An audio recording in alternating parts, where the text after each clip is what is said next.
بہت شکریہ شفقت صاحب. یہ ایک عام اصطلاح ہے کہ شاعری محبت اور امن کی علامت ہے.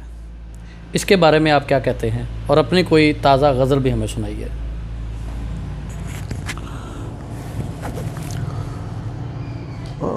دنیا میں جب انسان نے آنکھ کھولی ہے نا، تو جو پہلا ابلاغ تھا وہ آنکھوں کے ذریعے سے ہوا. ٹھیک ہے. اور شاعری ابلاغ ہے محبت کا، امن کا، اور اپنی بات کو دوسروں تک پہنچانے کا.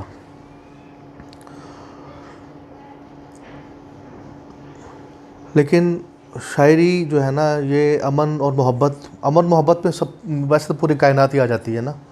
اگر امن ہوگا تو محبت بھی ہوگی، اور اگر محبت ہوگی تو امن بھی قائم ہو جائے گا. یہ دونوں چیزیں ایک دوسرے کے ساتھ جو ہیں وہ ملی جلی ہیں، اور ان دونوں کے بغیر نہ شاعری ہو سکتی ہے، نہ دنیا کا نظام چل سکتا ہے، اور نہ ہی علم و ادب جو ہے پروان چڑھ سکتے ہیں. اور یہ بھی ایک حقیقت ہے کہ شاعری کے ذریعے سے لوگوں کو جو ہے، یا ایک اچھے کلام کے ذریعے سے لوگوں کو اپنی طرف بلایا جا سکتا ہے. جب نبی پاک صلی اللہ علیہ وآلہ وسلم نے لوگوں کو پہلی دعوت دی تھی، اس میں کہا تھا اقرأ بسم ربک الذی والی بات جب کی، تو اس وقت کے جو بڑے خوش الحان جو شاعر تھے، جو بڑے بڑے زباندان تھے، اور عرب کے لوگوں کو ویسے بھی اپنی زباندانی پہ بڑا فخر تھا، تو انہوں نے جب قرآن پاک کو سنا تو وہ ساختہ کہہ اٹھے ما ھذا کلام البشر، کسی انسان کا کلام نہیں ہو سکتا اتنا. اور قرآن جو ہے وہ پورا موسیقیت سے بھرپور ہے.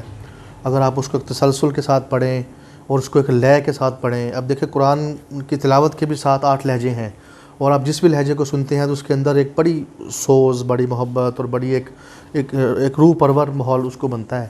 تو شاعری ایک جز ہے چھوٹا سا اس کائنات کا، لیکن یہ چھوٹا سا جز ایسے ہی ہے کہ اگر آپ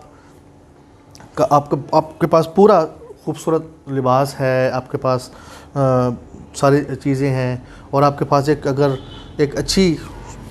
کے پاس اچھا جوتا نہیں ہے، اور آپ سفر نہیں کر سکتے اس کے بغیر، تو شاعری جو ہے نا یہ آپ کو بنیادی طور پر ایک احساس لطیف آپ کو زندگی میں دیتی ہے، اور وہ احساس لطیف آپ کو امن کی طرف بھی لے جاتا ہے اور آپ کو محبت کی طرف بھی لے جاتا ہے. تو جہاں تک تازہ کلام کی بات ہے، تو میں اردو اور پنجابی دونوں میں جو ہے وہ کوشش کرتا ہوں. تو اردو کے آپ نے کچھ سنا دیے، پنجابی کی میں آپ کو اپنی غزل سنا دیتا ہوں. آج کل اچھا ایک چیز اور میں آپ کو بتانا چاہوں کہ ماضی میں جتنے بھی ہمارے شاعر حضرات تھے نا، وہ شراب کے رسیہ تھے، تو پھر وہ اس پر شاعری کرتے تھے. لیکن آج کی ہماری نوجوان نسل جو ہے وہ چائے کی رسیہ ہے، اور چائے پر بھی بے تحاشا قسم کے اشعار لکھے جا چکے ہیں. تو ایک شعر میں چائے پر آپ کو سناؤں گا اردو کا، پھر میں آپ کو اپنی پنجابی غزل سناتا ہوں کہ اس کے ہاتھوں کی کڑک چائے آئے ہائے، اس کے ہاتھوں کی کڑک چائے آئے ہائے، جان فدا ہے میری اس کی سانولی رنگت پر. اور پنجابی میں ہے کہ اودے ہاتھ دی چاہ نہیں بھلی، اودے ہاتھ دی چاہ نہیں بھلی، ونگاں والی باہ نہیں بھلی، بل میچ کے کنڈ دے اندروں اکھاں والی ہاں نہیں بھلی، پنڈ دے رستے بھل بیٹھے ہاں تیرے ملن دی تھاں نہیں بھلی، شہر وچ روٹی چوکھی لبدی پر ماں دے ہاتھ دی گراہ نہیں بھلی، گھر وچ اے سی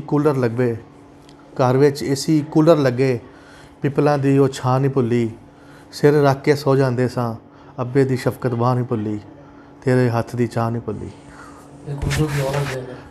وہ ساملی لڑکی اپنا دل کس کو دے، وہ ساملی لڑکی اپنا دل کس کو دے، لوگ تو گورے رنگ کے پیچھے پاگل ہیں، عشق میں کوئی جتنا بھی اب نام کما لے، عشق میں کوئی جتنا بھی اب نام کما لے، وارث شاہ تو جھنگ کے پیچھے پاگل ہیں، ہمارا ہجر قیامت تک آباد رہے گا، ہمارا ہجر قیامت تک آباد رہے گا، ہمارے قبیلے جنگ کے پیچھے پاگل ہیں، سارے شہر میں جس کے حسن کے چرچے ہیں، ہم تو اس کی ونگ کے پیچھے پاگل ہیں. اور وائز نے کہا تھا اس کا نشہ 2 دن تک رہتا ہے، تب سے مرشد بھنگ کے پیچھے پاگل ہے. یہ محترم شفقت محمود صاحب ہمارے اسٹوڈیو میں موجود ہیں. آپ نے ان کی اردو اور پنجابی کی نظمیں بھی سنی اور ان کا پولیٹیکل حوالے سے جو وہ اسٹرگل کر رہے ہیں اس کے بھی حوالے سے خاصی ڈیٹیل گفتگو ہوئی. میرے بچپن کے دوست ہیں, ان کی جتنی بھی جدوجہد ہے ہماری آنکھوں کے سامنے ہے. شفقت صاحب, میں آپ کا بہت زیادہ شکریہ ادا کرتا ہوں کہ آج ہمارے اسٹوڈیو میں آپ تشریف لائے. انشاءاللہ آپ سے میٹنگ ہوتی رہے گی. Thank you.